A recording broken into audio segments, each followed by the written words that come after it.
దయతో మీరు ఎవ్వరూ ఎప్పుడు ఏ విషయంలోనూ ఎవరితోనూ భేదాభిప్రాయాలు పెట్టుకోకుండా, ఒకళ్ళు ఎవరైనా పొరుగు వాళ్ళు మీ ఎదుటి వాళ్ళు తప్పు చేస్తే పెద్ద మనసుతో క్షమించి వాళ్ళ మీద ఏ కోపాలు పెట్టుకోకుండా అందరూ కలిసి సమిష్టిగా మన తండ్రి పని మనం చేసుకుంటూ వెళదాం. ఎందుకంటే మన తండ్రి అప్పుడే సంతోషిస్తాడు.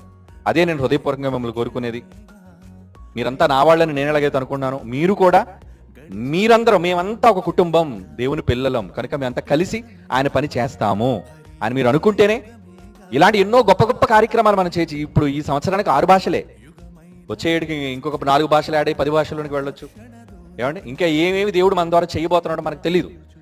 నేను చాలా ధైర్యంగా నిర్ణయం తీసేసుకున్నాను 6 భాషలు అన్నాను, కానీ చేయగలనా లేదా అని సందేహం ప్రారంభంలో నాకు కలిగిన, ఇప్పుడు ఆ సందేహం లేదు నాకు. ఎందుకంటే తీర్చే మీలాంటి వాళ్ళు చాలా మంది ఉన్నారు. ఎందుకంటే మీరందరూ మేమున్నాం, మేము సహకరిస్తాం, మేము చేస్తాం అన్న మీ ప్రేమ ఉంది చూసారా, అదేనండి, అదే మాకు బలం. అదే కొన్ని సందర్భాల్లో